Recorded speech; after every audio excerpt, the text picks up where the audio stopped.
예, 오늘 같이 보실 하나님의 말씀 민수기입니다. 민수기 11장 1절부터 3절까지 말씀 보도록 하시겠습니다. 제가 봉독해 드리겠습니다.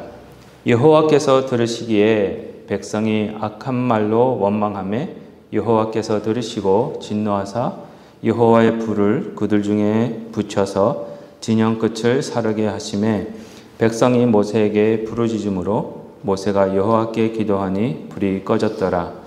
그것 이름을 디베라라 불렀으니 이는 여호와의 불이 그들 중에 붙은 까닭이었더라. 아멘. 오늘 본문은 3절밖에는 안 됩니다. 그래서 간단하긴 한데 기한이 민수기 11장 1절부터 3절 말씀을 통해서 저희들에게 주시는 말씀이 의미가 어떤 것인지를 살펴봤으면 좋겠습니다. 특별히 오늘 본문 말씀은요. 출애굽한 이스라엘 백성들이 시작한 광야 생활에서 이제는 그 어떤 모습이 나타나고 있는지, 실제적으로 광야 생활을 할 때 어떤 모습이 나타나는지를 말씀하고 계십니다. 특별히 광야 생활을 시작한 이스라엘 백성들이 가장 먼저 한 것이 바로 뭐겠습니까? 원망입니다. 오늘 본문 말씀이 원망이에요. 그리고 불평이었음을 이야기하고 계십니다. 저희가 지금까지 살펴본 민수기 1장부터 10장까지를 보시면은요, 이스라엘 백성들이 하나님의 인도하심에 따라 광야 생활을 무사히 마치고 약속의 땅까지 들어가게 하시기 위한 준비 과정을 다 하고 계심을 저희들이 살펴봤습니다. 또한 이스라엘 백성들도 저희가 보기에 한 1장부터 10장까지 하나님께서 준비를 시키셨으니까 준비가 잘 될 것이라고 생각하고 있었습니다. 그런데 준비되어졌다고 생각한 이 이스라엘 백성들이 실제적으로 광야 생활을 시작하자 가장 먼저 입에서 나온 말이 뭐냐? 원망과 불평이었습니다.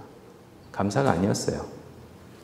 특별히 민수기 10장 33절을 보시면은요, 이스라엘 백성이 오늘 본문인 민수기 11장 1절에서부터 여호와께 불평하고 원망한 날이 광야 생활을 시작한 지 딱 3일이 지난 후에 불평과 원망이 쏟아지기 시작한 것을 알 수 있습니다. 한국에도 그런 속담 있죠. 뭡니까? 작심 3일. 3일 이상을 못 가요. 이상하게. 이스라엘 백성들도 그랬습니다. 아마 이스라엘 백성들과 한국 사람들, 모든 사람들이 다 그런 것 같아요. 그렇죠? 이스라엘 백성들이 이 작심 3일이었어요. 3일 동안은 광야 생활을 할 때에 괜찮았습니다. 근데 딱 3일이 지난 후부터 계속 불평과 불만과 원망을 하고 있음을 기록하고 있어요. 그래서 이제부터 11장부터는요, 계속 이스라엘 백성들이 어떤 불평, 어떤 원망을 했는지 기록하고 있습니다.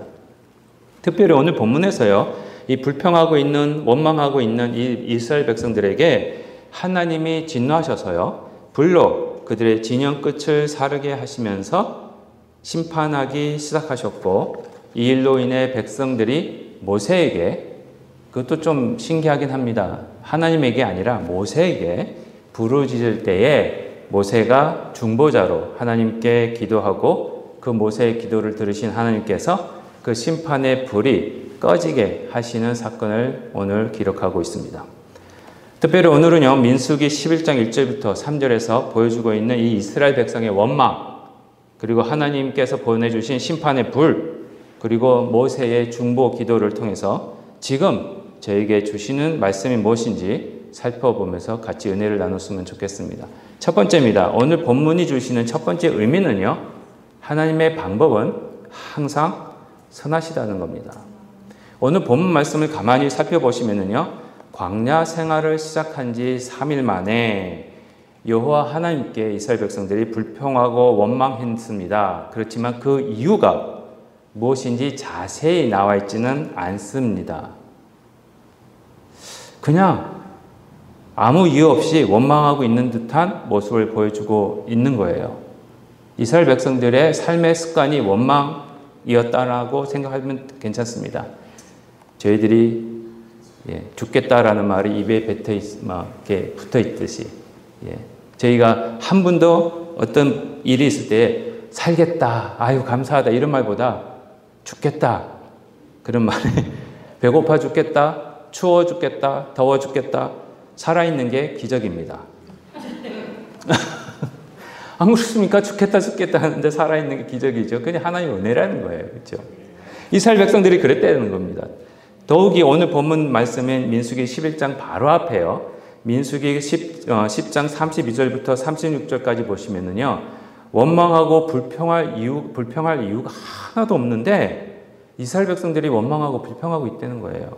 민수기 10장 32절부터 36절입니다. 여러분 같았으면 아마 이런 은혜를 받았으면 원망 한 번도 안 하셨을 거예요. 그렇죠? 우리와 동행하면 여호와께서 우리에게 복을 내리시는 대로 우리도 당신에게 행하리이다. 그들이 여호와의 산에서 떠나 3일 길을 갈 때에 여호와의 언약궤가 그 3일 길에 앞서가며, 그죠? 딱 3일이에요. 그들의 쉴 곳을 찾았고, 그죠? 그들이 진영을 떠날 때에 낮에는 여호와의 구름이 그 위에 덮었더라.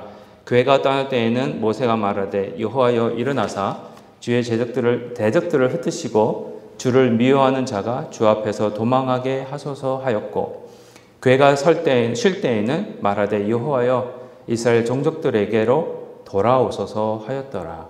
이 민수기 10장 31절부터요 36절까지 말씀을 보시면 여호와 하나님께서 이스라엘에게 베푸신 은혜의 내용들을 저희들이 찾을 수 있습니다. 근데 그 내용들이요 선하시고 축복이라는 거예요.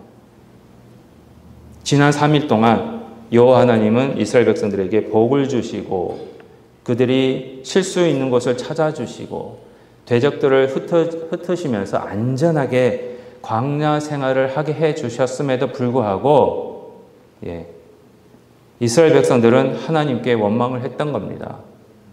왜 굳이 원망했을까? 그게 습관적이었을까? 그런데요, 그 이유를요, 저희들이 추측할 수는 있습니다. 민수기 9장과 10장을 가만히 저희가 설교한 거 한번 읽으신 거 한번 기억해 보시고 생각해 보시면 이스라엘 백성들이 하나님으로부터 은혜와 축복을 받았음에도 3일 만에, 작심 3일입니다. 3일 만에 하나님께 불평하고 원망한 이유가 뭐냐 하면은 바로 이것입니다. 가만히 잘 들어보시면 설명해 드리겠습니다. 민수기 9장 15절부터 23절까지 그리고 민수기 10장 32절부터 36절까지 보시면요. 하나님께서요. 이스라엘 백성들을 인도하실 때에 사용하셨던 방법이 있습니다. 그 방법이 설교 시간에는 질문 안 하겠습니다. 지금 성품이 없기 때문에. 방법이 뭐냐면 구름 기둥과 불 기둥이었어요. 그리고 그 구름 기둥이 떠오를 때는 움직이고 멈출 때는 또 섰고 그리고 장막을 치고 그렇게 머물려야 했던 그런 자들이었습니다. 그런데 그렇게 하는 시간이 이스라엘 백성들이 원하던 시간이 아니라 하나님의 시간대로 하나님이 원하시는 그 시간대로 인도하고 계셨던 것을 저희가 알 수 있습니다. 아마도 이스라엘 백성들이요 불평한 이유가 딱 3일 동안은 그 정도는 했을 거예요. 근데 3일이 지난 후부터는 하나님이 인도하시는 방법과 시간에 불만을 갖고 하나님께 원망했을 가능성이 많다라는 겁니다. 하나님의 시간에 맞추다 보니까 불편한 것이 생겨요. 첫날에는 괜찮았어요. 한 3일 정도는 괜찮았어요. 그런데 그렇게 해보니까 이게 안 맞는 거예요. 하나님의 시간과 내 시간이. 그렇죠? 그거 안 맞으니까, 시간이 안 맞으니까 불편함이 그리고 힘듦이 느껴지기 시작했다는 겁니다. 그 불편함 때문에 불평과 원망이 시작된 겁니다. 여러분들 왜 불평하십니까? 왜 추워서 죽겠다, 더워서 죽겠다, 배고파 죽겠다, 배불러 죽겠다. 왜 그렇습니까? 그렇죠. 힘든 것 때문에 그래요. 불편하기 때문에. 다시 말씀드리면요. 하나님의 인도하시는 방법과 시간에 불만을 품기 시작해서 원망하기 시작했다는 겁니다. 이스라엘 백성들은 광야 생활을 하는 동안 자기들의 방식, 자기들의 시간에 맞는 생활을 하기 원했던 거예요. 자기가 일어나고 싶을 때 일어나고, 자고 싶을 때 자고, 떠나고 싶을 때 떠나고, 쉬고 싶을 때 쉬어야 되는데 하나님의 시간에 맞추다 보니까 그게 안 되는 겁니다. 나의 생활인데 내 방법대로, 내 마음대로 할 수 없는 게 너무 답답한 거예요. 이스라엘 백성들이. 그래서 하나님의 선하신 그 뜻임에도 불구하고 불평하기 시작하는 겁니다. 하지만요, 한번 가만히 생각해 보십시오. 이 광야라는 특수 상황 속에서 수십만 명이에요. 그죠? 이 수십만 명이 넘는 사람들이 안전하게 약속의 땅에 들어가기 위해서는요, 하나님의 방법만이 최선이고요, 하나님의 방법만이 최고의 방법임을 그들은 알지 못했던 겁니다. 나만 생각했던 거예요. 이런 이스라엘 백성들에게 대해서 시편 106편 13절부터 15절은요, 이렇게 말씀하고 계십니다. 그러나 그들은 이스라엘 백성들입니다. 광야 생활했던 그가 행하신 일을, 하나님께서 행하신 일을 곧 잊어버리며 그의 가르침을 기다리지 아니하고 광야에서 뭘 냈다고요? 욕심을 낸 겁니다. 욕심을 크게 내며 사막에서 하나님을 시험하였도다. 그러므로 여호와께서는요, 그들이 요구한 것을 그들에게 주셨을지라도 그들의 영혼은 쇠약하게 하셨도다. 이 시편 말씀처럼요, 하나님의 선하신 방법을 잊어버렸습니다.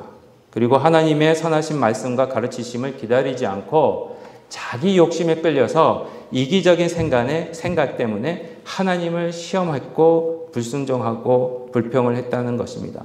모든 것이 나에게만 맞춰져야 되는 거예요. 신앙생활도 나에게만 맞춰져야 되는 거예요. 이 교회가 나를 위해서 존재해야 되는 거예요. 마치 물에서 사람을 건져줬어요. 물에서 건져줬더니 뭘 내놓으라고요? 그렇죠. 보따리 내놓으라는 식이에요. 원망하고 불평한 거예요. 기꺼이 출애굽시켜줘서 구원해줬는데 광야 생활을 시작한 사람들이 불평불만한 겁니다. 어떻게 보면은 배은 망덕입니다. 하나님의 방법과 하나님의 계획은 항상 저희들에게 선한 것으로, 좋은 것으로 저희들에게 필요한 것을 채워주십니다. 저희들이 원하는 것을 채워주시는 건 아닙니다. 필요한 걸 채워주시는 겁니다. 저희들이 원하는 것이 이루어지지 않는다고 해서 하나님께 원망하는 그런 모습이 이스라엘 백성들에게 있었다라는 겁니다. 이와 같이 이 세상은요, 그리고 때때로 저희는요, 예수님께 불만을 갖고 예수님을 배반하고 배척하고 싫어하는 모습이 아직도 있습니다. 네. 배고파도 죽을 것 같고 배가 고파도 죽을 것 같고 배가 불러도 죽을 것 같고 그렇습니다. 더워도 추워도. 요한복음 6장 66절에서 예수님께서 오병이어 기적을 행하시는 표적이 나와요. 그렇죠? 그 칠병이의 표적을 또 나오기도 합니다. 보여주실 때 많은 사람이 쫓아다녔어요. 많은 사람이 쫓아다닌 이유가 예수님이 막 먹을 걸 많이 주니까. 하지만 예수님이요, 요한복음 6장에서 이제 됐다 해서 당신의 몸과 피에 대해서, 그리고 몸을 먹고 피를 마셔야 되는 가르치실 때에 그게 무슨 의미냐? 다시 말씀드리면 십자가에 대해서 말씀하실 때 많은 사람들이 떠나기 시작합니다. 심지어 예수님으로부터 음식을 얻어 먹어가지고 배가 부를 때는 예수님을 잘 쫓아다니다가 예수님께서 십자가를 지실 때가 딱 되니까 어떻게 됐습니까? 그 사람들이 예수님을 그쵸 배반하고 오히려 예수님을 십자가에 못 박으라고 외치는 소리친 자들이 되어버렸다는 거예요. 나에게 유익이 있을 때는 예수님을 잘 쫓아요. 그렇지만 예수님이 가장 중요한 십자가 이야기를 하시고 너 자신을 부인하고 너 자신을 죽이고 십자가를 지고 예수님은 나를 쫓으라 하실 때는 그게 싫은 거예요. 그래서 모든 사람들이 예수님, 이제 거리를 두기 시작하는 겁니다. 예수님을 버리는 일들이 일어난다는 겁니다. 하지만 성경 말씀은요, 이렇게 말씀하고 계십니다. 예수님의 십자가만이 하나님이 주신 최선과 최고가 되는 방법임을 알리고 계십니다. 예수님의 십자가만이 저와 여러분을 구원으로 인도하시고요, 하나님 나라로 들어가게 하시는 유일한 방법임을 설명하고 계십니다. 그래서 사도행전 4장 12절에 이런 말씀을 하고 계시는 겁니다. 다른 이로서는 구원을 받을 수 없나니 천하 사람 중에 구원을 받을 만한 다른 이름을 우리에게 주신 일이 없음이라 하였더라. 예수님과 예수님의 십자가 외에는요, 다른 방법으로 도무지 저와 여러분이 구원을 받을 수 없음을 강조하고 계십니다. 또한 고린도전서 1장 18절입니다. 고린도전서 1장 18절에 보시면 십자가의 도가 멸망하는 자들에게는 미련한 것이요 구원을 받는 우리에게는 하나님의 능력이라. 십자가 구원이요. 십자가가 구원이 없는 자들에게, 그렇죠. 하나님을 배반하는 자들에게는 불편하고 원망스럽고 미련한 거고 부끄러운 것이지만 구원을 받는 저와 여러분들에게는 하나님의 무엇이 됩니까? 능력이 되는 거예요. 능력이 되기 때문에 그 능력 때문에 저희들에게 최고의 은혜가 베풀어지시는 거고요. 하나님의 최고의 사랑이 잘 표현이 되어지는 것입니다. 하나님의 방법과 시간, 세상의 관점에서는요, 너무 세상에 저희들이 살기에 익숙해져 있다 보니까 하나님의 방법과 시간이 불편할 수 있습니다. 주일날 오후 1시에 오는 거 불편하죠. 그렇죠? 원망스럽기도 합니다. 불평을 주는 방법일 수도 있습니다. 특별히 십자가라는 것은요, 그렇게 아름답거나 화려하거나 하지는 않습니다. 오히려 십자가는요, 저희 부인하지는 않습니다. 그렇죠? 솔직히 십자가를 진다는 것이 고통이 될 수도 있고요, 불편할 수 있고요, 힘들 수 있는 방법입니다. 하지만 십자가가 없으면 구원이 없습니다. 십자가만큼 저와 여러분들에게 영광이 되는 방법도 없기 때문에 그렇습니다. 바로 예수님이 이 십자가를 통해 부활이라는 영광을 보여주셨고요. 이와 같이 예수님을 쫓아 저와 여러분이 십자가를 지고 말씀만을 붙잡고 갈 때에 예수님의 영광에 참여하게 하시는 은혜와 영광을 받을 수 있는 길이고 능력이기 때문에 그렇습니다. 하나님의 선하신 방법, 십자가만을 바라보십시오. 힘들어도 불편해도 원망하지 마시고 이제부터는 배불러서 감사합니다. 배고파도 감사합니다. 추워서 감사합니다. 더워서도 감사합니다. 감사만 하십시오. 저희 언어를 바꾸셔야 됩니다. 그게 축복이기 때문에 그렇습니다. 그런 은혜가 충분히 여러분 삶 속에서 흘러내리시고 앞으로 전진하시는 저와 여러분이 되시기를 주님의 이름으로 축복드립니다. 두 번째입니다. 오늘 본문이 주시는 두 번째 의미는요, 하나님의 불의 심판은 하나님의 백성을 정결케 하신다는 겁니다. 오늘 본문 11장 1절 하반절을 보시면 이스라엘 백성들이 하나님의 선하신 방법을 악하다라고 말하고 있습니다. 그게 심판이에요. 그래서 심판을 받을 수밖에 없는 거예요. 그리고 악하다고 생각하기 때문에 불평하고 원망할 때에 하나님이 진노하셔서 그들 중에 불을 붙여서 진영 끝을 사르게 하시는 모습이 나오고 있습니다. 여기서 불은요, 다 아시다시피 하나님의 임재를 나타내고 있습니다. 하나님의 나타나심. 하나님의 임재는요, 정결한 곳에만 임하시고 부정한 곳에는 임하지 않습니다. 그렇죠? 죄 있는 데는 하나님이 오시기를 싫어하세요. 그렇기 때문에 하나님의 백성들이 여호와 하나님을 원망할 때에 그들은 하나님께 죄를 짓게 되었고 그 죄로 인해서 그들은 부정해지고 또 하나님은 하나님의 백성들이 부정해지는 것에 대해서 진노하시게 되는 겁니다. 그래서 불러내려서 그를 심판하심으로 하여금 그들을 다시 정결하게 하시는 역사가 오늘 본문에서 보여지고 있습니다. 불로 그들을 사르게 하시는 이유가 그들을 다시 깨끗하게 하시기 위함임을 또한 저희는 생각할 수 있습니다. 그래야 하나님께서 그들과 계속 함께 동행하실 수 있기 때문에 그렇습니다. 이와 같이 불은요, 두 가지 의미가 있습니다. 첫 번째는 심판이고요. 두 번째는 정결입니다. 이 두 가지 의미가 오늘 본문에서 보여지고 있는데요. 부정한 자에게는요, 불이 심판이고 정결케 되는 자들에게는 불은 은혜가 됩니다. 한번 생각해 보십시오. 마치 이물질이 많이 포함된 금이 있어요. 근데 이물질이 포함된 금은 그대로 가지고 가서 팔려고 하면 팔 수 있습니까? 없습니까? 왜 없어요? 그렇죠. 그 값어치가 생길 수가 없어요. 이물질이. 그래서 그러면 이물질을 없애야 돼요. 그러기 위해서는 그 금에 속해 있는 이물질을 다 금으로부터 없애기 위해서, 구별하기 위해서 금을 어디에다 넣습니까? 그렇죠. 용광로에, 불에 넣습니다. 그러면 어떻게 됩니까? 금은 그대로 있습니까? 녹아요. 녹으면서 그 안에서 이물질이 나오면서 구별이 됩니다. 그게 불의 기능입니다. 금에게는 불은 힘들지만 같이 녹아야 돼요.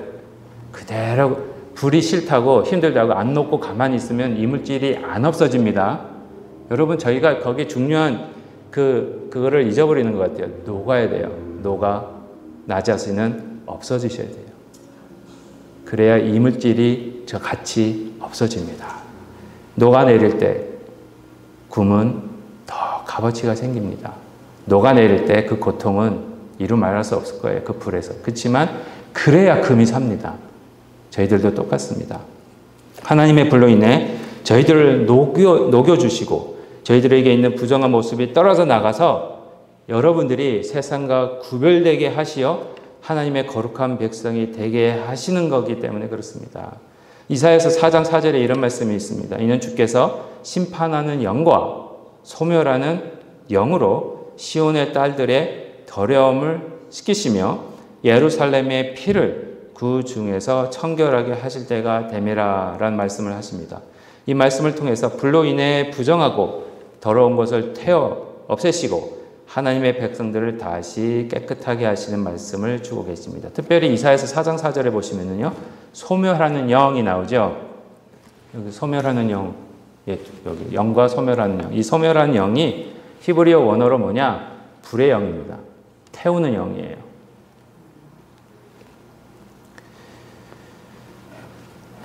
오늘 본문에서 여호와 하나님은 하나님의 선하심을 악으로 바꿔서 원망하는 이스라엘 백성들을 하나님의 임재를 나타내는 불로 인해 태우시고 다시 정결케 하시고자 하는 뜻을 보여주고 계십니다. 지금도 저희들이 세상 속에 살다가 당연합니다. 어쩔 수 없습니다. 세상에 이 더러운 이물질이 묻게 되어 있습니다. 그래서 여러분들 일주일에 한 번씩 아니면은 일주일에 두세 번씩 빨래 하시잖아요.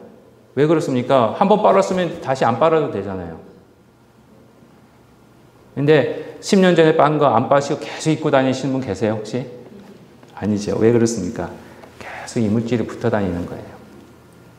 그러다 보니까 감사하기보다는 불평하고 기뻐하기보다는 원망하는 사람들에게 하나님의 임재를 나타내는 불을 주셔서 그들 속에 있는 더러운 이물질들을 태워주시고 다시 깨끗게 하시는 은혜가 있음을 오늘 본문을 통해서 보여주고 계시는 겁니다.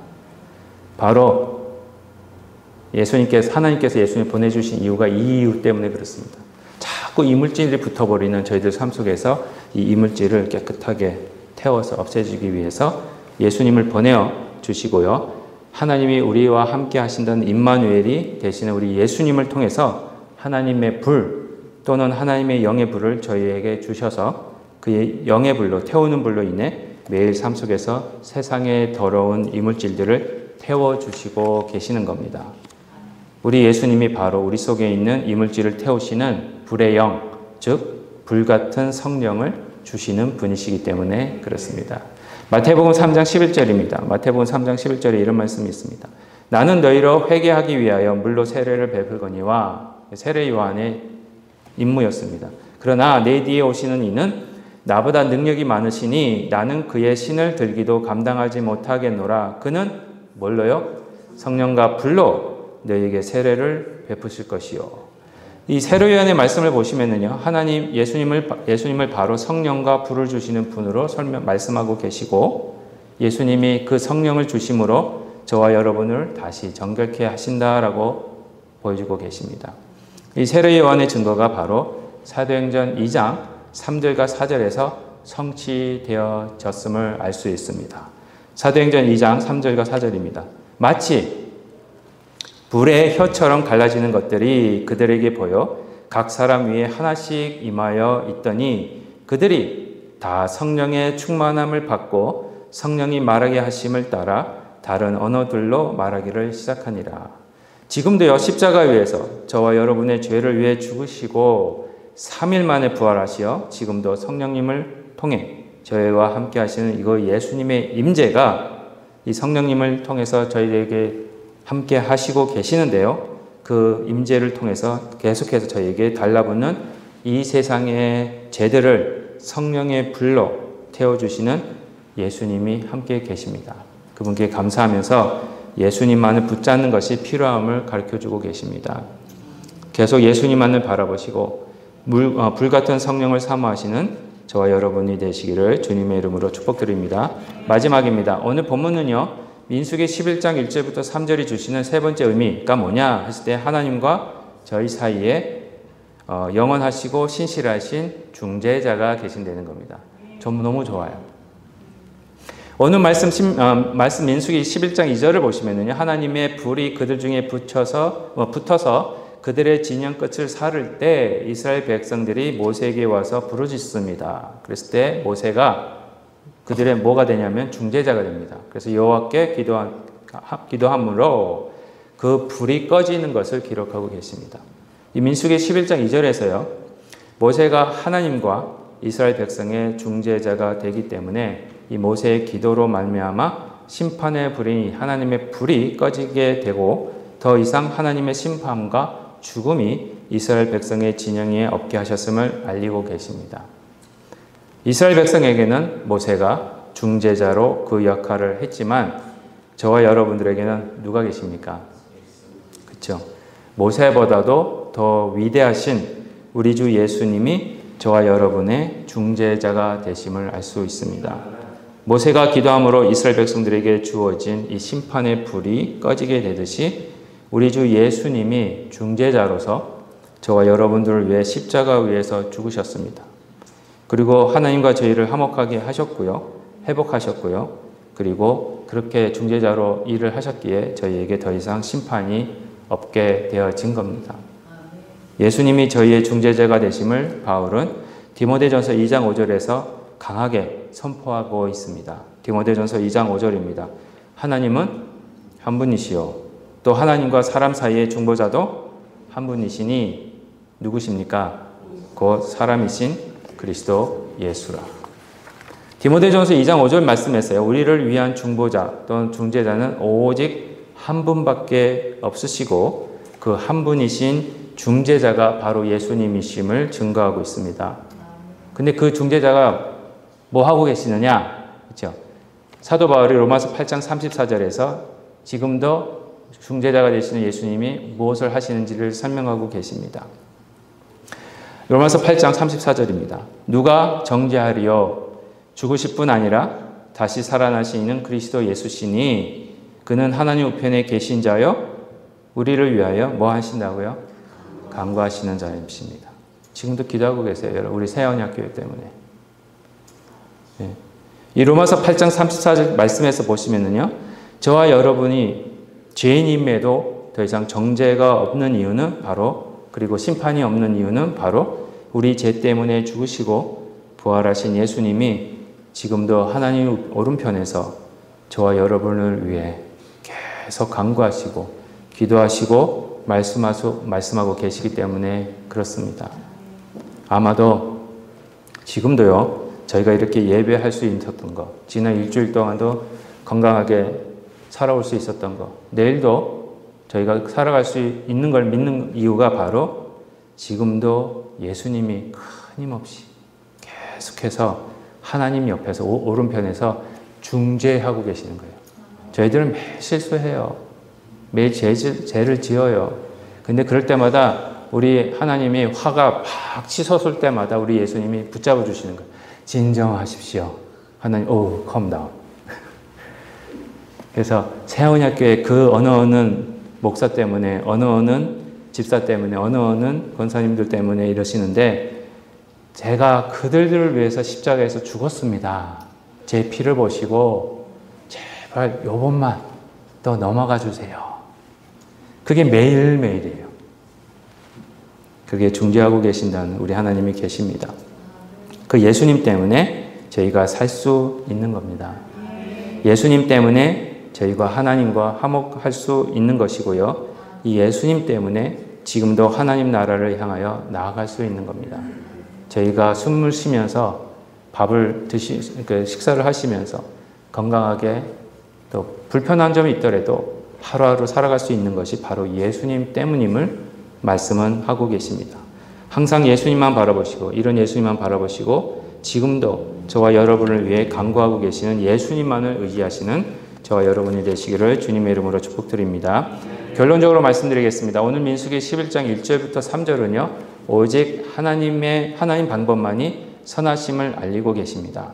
비록 세상의 관점으로 봤을 때는 하나님의 방법이 힘들다고 그리고 어렵다고 생각할 수 있습니다. 그렇지만 힘들고 어렵지만 그 방법만이 저와 여러분들에게 최선임을 알리고 계십니다. 입에 쓴 약이 어디에 좋습니까? 몸에 좋습니다. 아이들이 약이 맛없다고 안 먹고 있으면 여러분 어떻게 하십니까? 포기하세요? 강제로 먹이세요? 안 먹이세요? 왜 먹이세요? 사랑하니까. 빨리 나아야 되니까. 우리 하나님도 그러신 분이에요. 하나님 말씀이 싫다고 맛없다고 힘들다고 안 들고 계시면 하나님 언젠가는 강제로 먹이세요. 그때까지 가지 마시고 그냥 지금 기회 있을 때 힘들지만 맛없지만 드십시오. 그게 최선입니다. 비록 나를 부인하고 십자가를 지고 예수님을 쫓는 제자가 되는 것이 힘들어도 그 제자가 되는 방법만이 저에게 주신 하나님의 최선과 최고의 방법입니다. 항상 감사하면서 예수님만을 붙잡는 것이 영적으로 더 건강해지는 삶이 되기 때문에 그렇습니다. 두 번째는요, 하나님의 임재는 저희에게 정결함과 구원이 되십니다. 하나님이 저희와 함께 하시기 위해 저희의 죄를 그리고 부정한 것을 깨끗하게 하십니다. 깨끗하게 하시기 위해 예수님으로부터 보내심을 받은 성령님을 통해 저희 죄와 부정한 것을 매일매일 씻어주시고 다시 하나님과 동행하는 자들로 회복시켜 주십니다. 마지막은요, 지금도 우리 주 예수님은 저와 여러분의 중재자가 되어서 하나님께 저와 여러분에 대해서 알리고 계십니다. 그 중재자가 계시기 때문에 저희가 살 수 있는 거예요. 지금도 저와 여러분들을 위해 열심히 기도하시는, 그냥 보통으로 열심히 기도하시는 게 아니에요. 열심히 기도하시는 우리 예수님 때문에 저희가 항상 기뻐하고 감사할 수 있는 겁니다. 그것만으로도 저희는 감사할 수 있어요. 그것만으로도 항상 기뻐할 수 있어요. 그걸 잊어버리고 계시니까 모든 게 죽을 것 같아요. 나를 위해서 간구하고 계시는 예수님이 계시는데 모든 환경 속에서 살 수 있는 모습이 보이는데 살 수 있는 방법이 보이면 얼마나 기쁩니까? 그렇죠? 항상 하나님의 선하심과 그 임재하심으로 인해 주어지는 은혜가 그리고 중재자가 되시는 우리 구주 예수님의 주시는 축복이 함께 하시기를 기도하며 축복합니다. 기도하시겠습니다. 하나님